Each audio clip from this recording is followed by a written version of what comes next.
वज़ीर आज़म और army chief का दहशतगर्दी से निपटने का अज़्म। वज़ीर आज़म शहबाज शरीफ से army chief general Syed Asim Munir की अहम मुलाकात। मुल्क की सलामती, अंदरूनी और बैरूनी सिक्योरिटी सूरत हाल पर मुशावरत की गई। सिपह सालार की मुल्क में अमन व अमान की सूरत हाल पर ब्रीफिंग। वज़ीर आज़म और आर्मी चीफ के दरमियान कल होने वाले कौमी सलामती कमेटी इजलास पर भी बातचीत। मुलाकात में मुल्क की दिफा में जानें कुर्बान करने वाले शहीद अहलकारों को खिराज अकीदत पेश किया गया। वज़ीर आज़म ने कौमी सलामती कमेटी का इजलास कल तलब कर लिया। बलूचिस्तान और खैबर पख्तूनख्वा में दहशतगर्दी के बढ़ते वाक़यात पर गौर। नेशनल एक्शन प्लान पर अमल दरामद की सूरत हाल का जायजा लिया जाएगा। आला सिविल और अस्करी हुक्काम शिरकत करेंगे।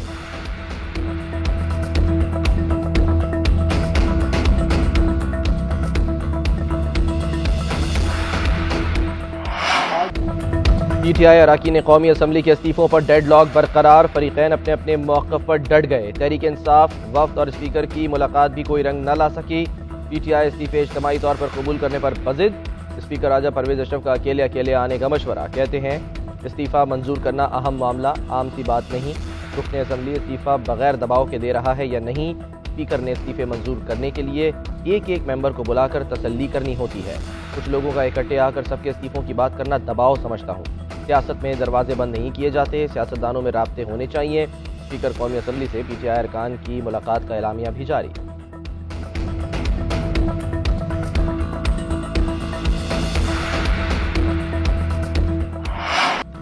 तहरीक इंसाफ के अरकान इस्तीफे देने पर आमादा नहीं। 22 अरकान ने टेलीफोन पर कहा कि इस्तीफे नहीं देना चाहते। पीटीआई वफ़द के साथ मुलाकात में राजा परवेज अशरफ ने अरकान के राब्तों से मुतालिक आगाह कर दिया।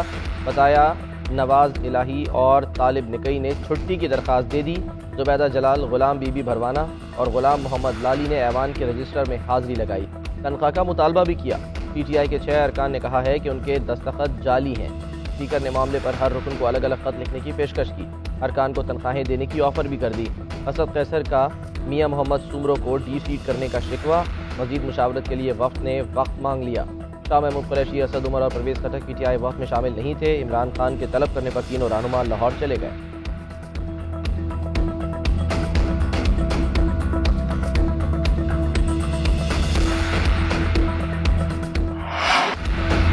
आम इंतखाबात कराने के लिए इस्तीफे दिए, तफरीह के लिए नहीं जो एक एक करके बुलाया जाए। असद कैसर का राजा परवेज अशरफ पर अदम इत्मीनान का इजहार। बोले स्पीकर कौमी असम्बली का फैसला जानिबदाराना है। इन्होंने पीटीआई अरकान के इस्तीफे गैर कानूनी तौर पर रोक रखे हैं। तहरीक इंसाफ ने राजा परवेज अशरफ को इस्तीफों के लिए 7 नुकात पेश किए। जो पहले 11 इस्तीफे मंजूर हुए वो गैर आईनी थे। साबिक स्पीकर इस्तीफे मंजूर कर चुके, नोटिफिकेशन नहीं रोके जा सकते। जावेद हाशमी केस में सुप्रीम कोर्ट ने वाज़ेह किया था कि ऐवान में ऐलान करने वालों के इस्तीफे मंजूर होंगे। असद कैसर का इमरान खान से राब्ता, स्पीकर से मुलाकात से मुतालिक आगाह किया। चेयरमैन पीटीआई ने स्पीकर की पेशकश मुस्तरद कर दी। कहते हैं चोरों का टोला नाकाम हो चुका, ऐवान की कोई हैसियत नहीं। 8 माह में मुल्क को नाकाबिले तलाफी नुकसान पहुँचाया गया। पीडीएम मुल्क को दिवालिया और अपने मकासद के हसूल के लिए आई हुई है। करप्ट चोरों के टोले का मकसद मुल्क नहीं अपने खजानों में इजाफा करना और केसेस खत्म कराना है।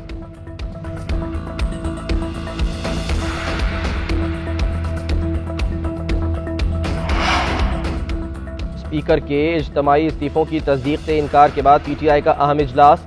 मुल्क की सियासी और माशी सूरत हाल और सेनेट के हवाले से हिकमत अमली पर तबादला ख्याल। एतमाद के वोट से मुतालिक नंबर गेम पर गौर। इंसानी हुकूक की खिलाफ वर्जियों का मामला उठाने का फैसला। आजम सवाती के हक में सेनेट के फ्लोर पर आवाज़ उठाई जाएगी।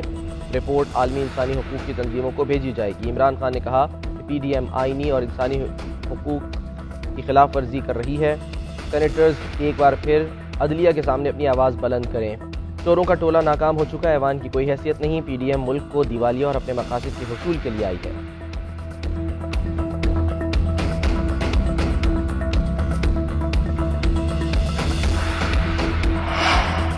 इलेक्शन की तैयारियों पर कितना खर्च हो चुका, कौन जिम्मेदार है? कौमी खजाने को नुकसान नहीं पहुंचने देंगे। टैक्स पेयर पर बोझ डालने की इजाजत नहीं देंगे। इलेक्शन कमीशन के फैसले के खिलाफ अपीलों पर समाअत के दौरान इस्लामाबाद हाई कोर्ट के रिमार्क। मुकम्मल रिकॉर्ड साथ न लाने पर अदालत का इलेक्शन कमीशन की टीम पर इजहार बरहमी। अटॉर्नी जनरल ने कहा तहरीरी जवाब जमा कराने के लिए 2 से 3 दिन लगेंगे। जस्टिस अरबाब मोहम्मद ताहिर ने रिमार्क्स दिए कि फिर तो हमें इलेक्शन कमीशन का नोटिफिकेशन मुअत्तल करना पड़ेगा। अगर कोई नोटिफिकेशन मौजूद नहीं था तो फिर हल्का बंदियाँ किस तरह हो गई? ये तो फिर कानून की गलत तशरीह की गई है। क्यों ना इलेक्शन कमीशन का फैसला मुअत्तल कर दें। अदालत ने तहरीरी जवाब जमा कराने का हुक्म दे दिया। समाअत कल 2:30 बजे तक मुलतवी।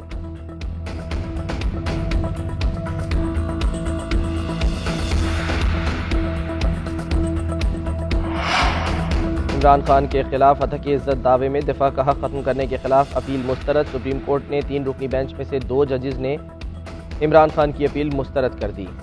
ट्रायल कोर्ट का फैसला दुरुस्त करार। जस्टिस आयशा मलिक ने रिमार्क्स दिए कि आप यही लिख कर दे देते कि सवाल मुतालिका नहीं है, मगर आपने ऐसा नहीं किया। अदालत आपको बार बार जवाब का कहती रही।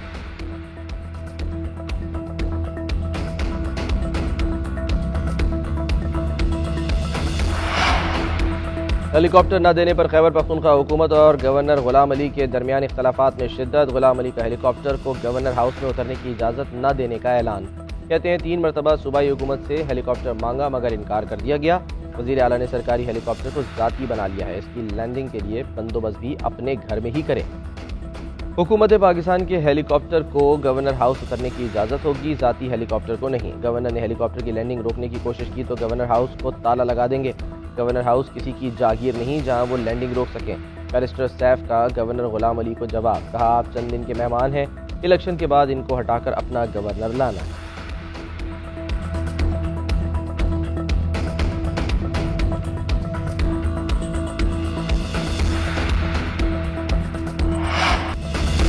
दिसंबर जाते जाते भीग गया, सर्द मौसम में तीनों की आंख मचोली जारी। लाहौर समेत पंजाब के कई शहरों में मौसम सरमा की पहली बारिश। फैसलाबाद, ओकाड़ा, मियां चन्नू, पाकपतन समेत दीगर इलाकों में बरसात। ज़ियारत मस्तों, कल्लात समेत बलूचिस्तान भर में बादल बरसे। स्कर्दू में कम से कम दर्जा हरारत -11 रिकॉर्ड। पारा चनार और वादी तीरा में बर्फबारी। कोहलू, कान महकरजई और तौबा चकजई में जालाबारी हुई। महकमा मौसमियात की खैबर पख्तूनख्वा, कश्मीर और गिलगित बल्तिस्तान में बारिश की पेशगोई। पहाड़ों पर बर्फबारी का इम्कान। कराची का मतला जुज़वी अबरालूद, कम से कम दर्जा हरारत 14 डिग्री रिकॉर्ड किया गया।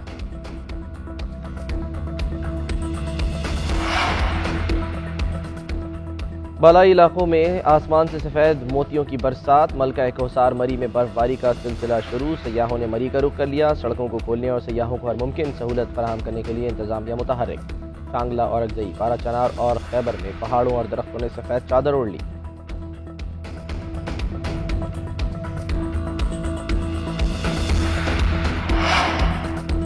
दुनिया में कोरोना की नई लहर के फैलाव से पाकिस्तान में भी हिफाजती इक़दाम। तमाम एयरपोर्ट पर बैरून मुल्क से आने वाले मुसाफिरों की स्क्रीनिंग बढ़ाने की हिदायत जारी। वज़ीर सेहत अब्दुल कादिर पटेल की ज़ेर सदारत NCOC का इजलास। कहते हैं पाकिस्तान में कोरोना की सूरत हाल कंट्रोल में है, अवाम अफवाहों पर कान न धरें। महकमा सेहत सिंध का NCOC को मुरासला। चीन से आने वाले मुसाफिरों के कोरोना टेस्ट करने की तजवीज़ दे दी। चीन से आने वाली परवाज़ों के लिए अमरीका, बरतानिया, भारत और इटली में कोविड टेस्ट लाजमी करार। उधर जापान में कोरोना से एक दिन में 420 हलाकतें रिपोर्ट। 2 लाख से ज़ायद कोरोना केसेस सामने आए।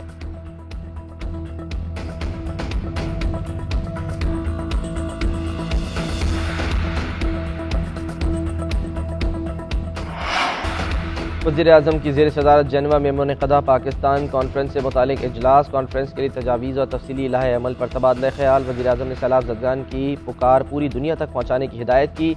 कहा, मौसमियाती तब्दीली की वजह से रवां साल सैकड़ों जानों और अरबों डॉलर का नुकसान हुआ।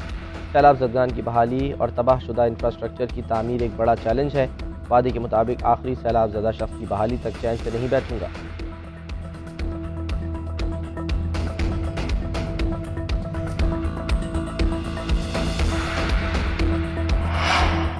आज़म सवाती के साथ जो सलूक हो रहा है वो काबिल मज़म्मत है। मुतालबा किया कि इनके प्रोडक्शन ऑर्डर जारी किए जाएँ, लेकिन मुतालबा तस्लीम नहीं किया गया।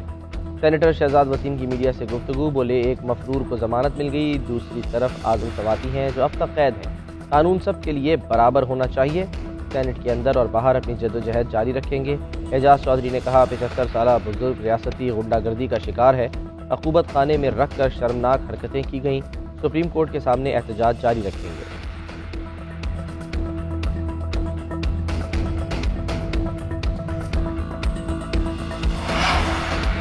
वज़ीर दाखिला राना सनाउल्लाह का पिम्स अस्पताल का दौरा। I-10 बम धमाके में जख्मी पुलिस जवान मोहम्मद हनीफ की अयादत की। बोले, पूरी कौम अपने सिक्योरिटी इदारों के साथ खड़ी है और इनकी कुर्बानियों को सराहती है। दहशतगर्दों की बुज़दिलाना कार्रवाइयों से सिक्योरिटी फोर्सेज के हौसले कभी पस्त नहीं होंगे। वज़ीर दाखिला का धमाके में शहीद एहलकार अदील हुसैन को तमग़े शुजाअत देने का ऐलान।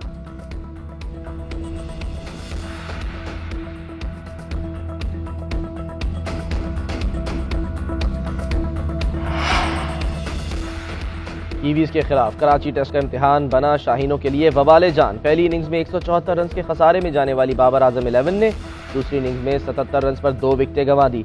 अब्दुल्ला शफीक और शान मसूद एक बार फिर कुछ कर दिखाने में नाकाम। मैच के आखिरी रोज मिडिल ऑर्डर का कड़ा इम्तिहान होगा। न्यूजीलैंड की पहली इनिंग्स में फील्डिंग और कप्तानी की गलतियों का खमियाजा। बॉलर्स को 612 रन की पिटाई बर्दाश्त करना पड़ी। पाकिस्तान की जानिब से अबरार ने 5 विकेटों के लिए 205 रन दिए।